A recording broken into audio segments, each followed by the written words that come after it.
Fala galera, eu sou Cauê Paciornik e está começando mais um Cauê Entrevista. Na minha conversa de hoje eu falei com o Garrett e o Kennedy do The Maine, sim, falei de novo com os caras, nosso último papo foi lá na Wannabe Tour e hoje a gente está aqui para falar sobre o 10º álbum da banda, Joy Next Door. Então antes de começar, já se inscreve e confere esse papo que tá muito maneiro. So, hey guys, how are you? Good, how are you? Very well. Muito I'm bom. pretty good. Where are you right now? We are in our studio in Phoenix, Arizona. That's great. Great to hear that. First of all, before we start our chat, I'd like to say that it's really nice to be here talking with you again because we met last year during the Wannabe tour in Brazil. And back then, you told me that you were working on your 10th album. Making a record right now. Right now? 10. Yeah, Really? album 10. We Nice. have 7 songs tracked instrumentally. Great. There will be more than 7. Ok. We just have to create the rest Uh-huh. of them. But yeah, I mean, we will certainly, once it comes out, we'll come back for sure. That's yeah. great. And now here we are to talk about your 10th album, Joy Next Yeah. Door. Look at us. We made it. We didn't lie. We didn't lie. You did it. So, guys, how was the creative process behind this record? It was very open-ended. It was difficult. Yeah, I mean, when was it August? When we were in Brazil, or is it July? You were on August last year. I thought. Yeah. So we took a little bit of a break because we started in July and then we had some shows. So we were like kind of in the middle of it. And yeah, we were definitely probably going a little crazy at that point. And yeah, it was interesting. Just yeah, a lot of it's tough when you like can imagine something the way we wanted it to sound and then couldn't quite figure it out. Like just putting the pen to paper was a little bit more challenging this time, like trying to actually get the right emotions and things to happen, and it really ended up being kind of a sum of all parts. And so as everything together finally fit right is when it really started to get realized of how the album felt and things. And so when we were so zoomed in on it for a while, it was really kind of hard to imagine what it was going to end up being. And yeah, I think it surprising. I think it was surprising to us that it was such a challenge too. So because when we stopped to do those shows, it was actually kind of a good breath of fresh air to get out of the studio for a second. And where did you think you get inspiration for that album? I think it's just it was a good representation of where we were mentally in our heads. I think there was something that we were trying to get off our chests in a way. And that's weird saying coming from not the lyrics from us, but like even musically, there was stuff that we were really interested in and wanting to explore. And I think John had some things that he really needed to say. And Ken said it earlier, but like it was a good time for him to like put a mirror up and be like, this is how I personally am, not like looking at other people, how they're living their lives. It's like, this is how I'm feeling right now. And yeah, I think that inspiration just came from like just literally like where we are in our minds as, you know, in our mid 30s and just like becoming adults and how weird that is. And like where does like your past live with who you want to be in the future and all these things. So, For sure. yeah. And so I think that was the biggest thing is, yeah, just a big mirror, all of us having to look at ourselves and be like, are you okay? Are you good?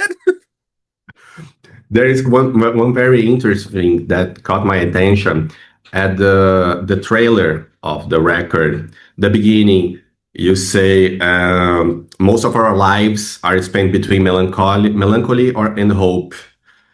Would you say that album is more a melancholic album or a hopeful album? It's right down the middle. I think it's both. It's- yeah. I think it touches on them equally. I think you don't have one without the other, you Yeah. know? You have to, yeah, you have to feel what, like, you got to feel sad to know what happy feels like. And to be happy, you have, like, all of those things are connected. And, you know, emotions are weird little fuckers, you know, like, and so, like, yeah, I mean, there's angst in there, and there's nostalgia in there. There's all these feelings of, like I said, it's like, that is what we're all feeling right now, being the age that we're at. And it was like, how do you, I think that's why it was so difficult. Is like, how do you musically express those feelings? And I think that's, yeah, it took a while to actually like be able to do it. And I think having Sean Silverman, who produced the record, he's like such a genius, and like he feels music the same way we do. And so like we were able to connect on that, and like things that maybe we were uneasy about or like not sure how to even capture, he's like, oh, you do it like this. And like I think the thing we learned is like the mistakes are the thing that you're looking for. It's like the perfect thing sucks. The thing, the flaw in it, the little mess up, the little squeaky noise, the drum fill that's not supposed to be there but is, those are the things that like The characters, what yeah, makes it. that's what makes us us. And so yeah, to keep all that in there was important. That's nice. And maybe one thing that I always like to look to is the cover. I'm a 90s kid and I love album covers. And Yes. the cover that you did is a green field and someone walking on a line. You tell me the meaning, but I can imagine it's something in the middle of this melancholy and this hopefully is up to you. You tell me what's the meaning of that Yeah, it cover? feels fleeting, you know. Yeah. It feels like it feels like you just caught a split second of a moment, you know.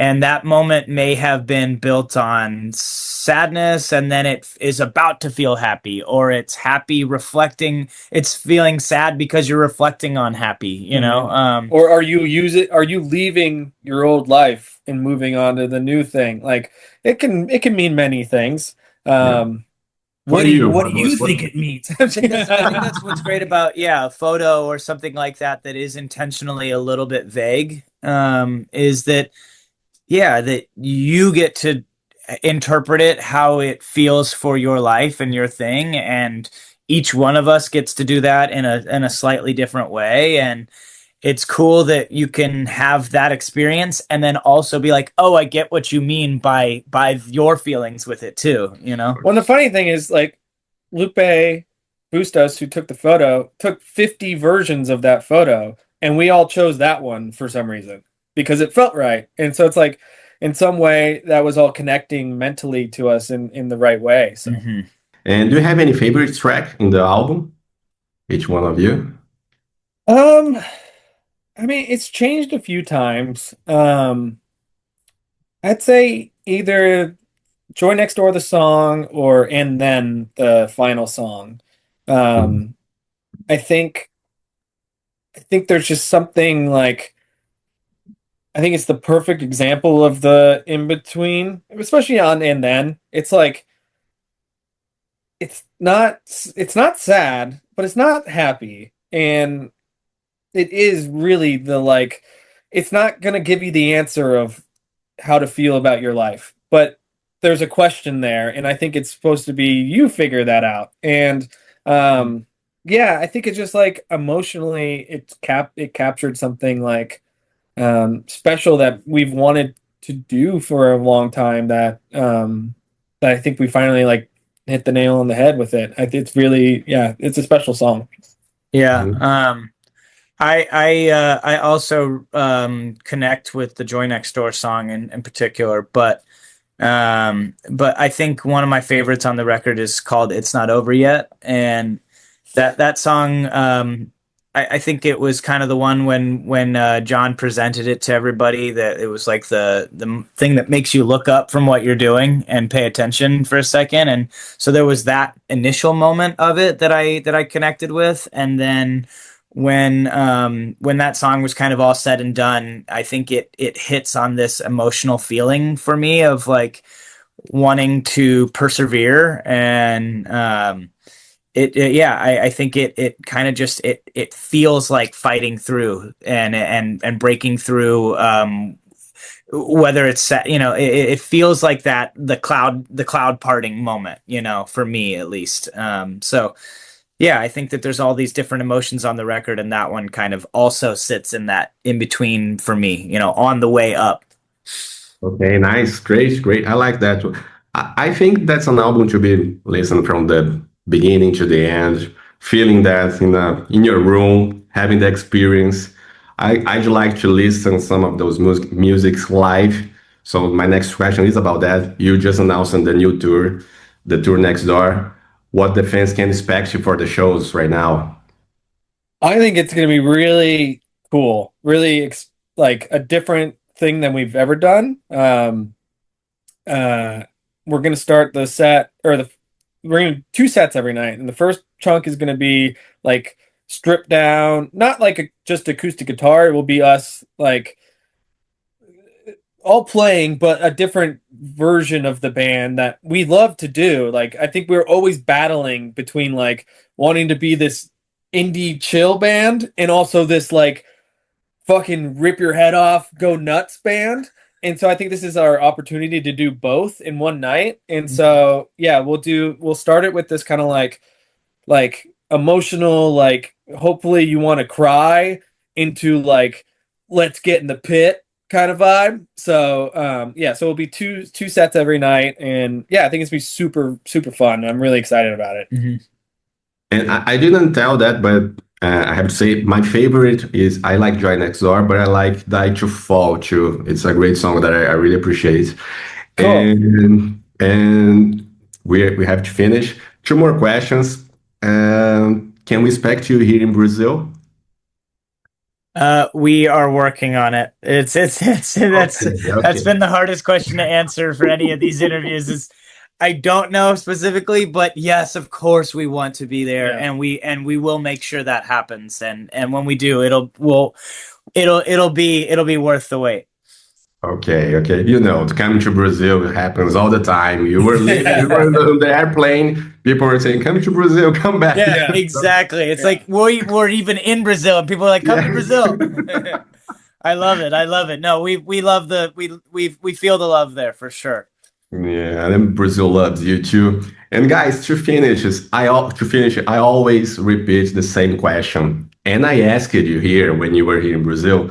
That is, if you have to choose one song to listen every day for the rest of your life, which song would you choose?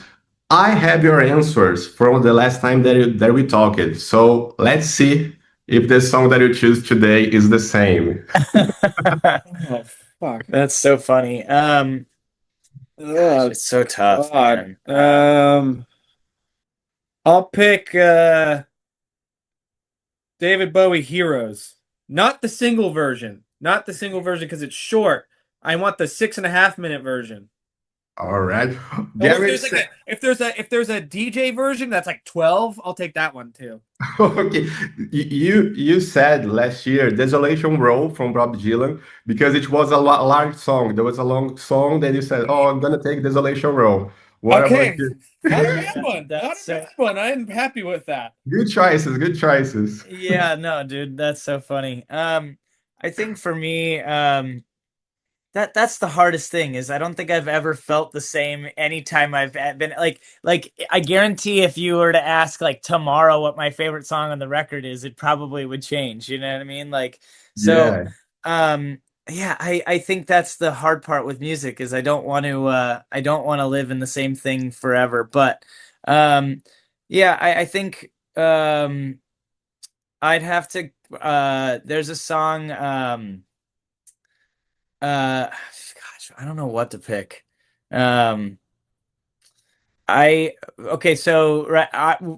in the theme of just changing around, because it's been changing around for me.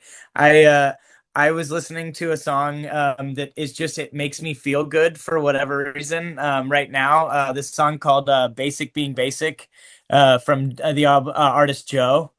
I know. it's that's not something that I would want forever, but it puts me in such a good mood that like that's what I want out of songs so often, is like to be able to like hit play and know that my mood is going to move into whatever that realm is. And so Yeah. yeah, I don't know. That like I just put that on yesterday, and I was like, man, this one just makes me feel light and good, you know? I like So that one too. Is taking pictures of your place, Tarantino. Yeah, I love yeah, that. Sorry, yeah. sorry. I don't sing. I'm just. No, no, exactly. I'm glad that resonated with you too, because yeah, it's like it. Yeah, I just I think that's all. It's always gonna change. My song. Like I hope that it always does. You know, like of course I want to go back to songs that I love, but yeah, I don't know if I could sit with one forever. Yeah, and your answer is like the same because is I think music is state of spirit is where you are in the life in that moment. You told me Garota de Ipanema from Antônio Carlos Jobim. You were here in Brazil. You chose a Yeah. Brazilian song. That's it. I was feeling that we had spent some time in Rio, or I had had like a whole week there, like so I was feeling those vibes at the time. That makes me happy. Awesome, awesome. Guys, great answers, great songs. Thank you so much. I really Thank appreciated you. that new album. I hope to see you again soon here in Brazil. That's it. Bye bye. Awesome. Thank Bye. you. Thank you. Se você chegou até aqui no final, deixa o seu like, porque isso me ajuda muito a trazer novos artistas para a gente conversar, falar mais sobre música, e se inscreve se você ainda não é inscrito, né? Tem muito mais entrevista no canal e até a próxima.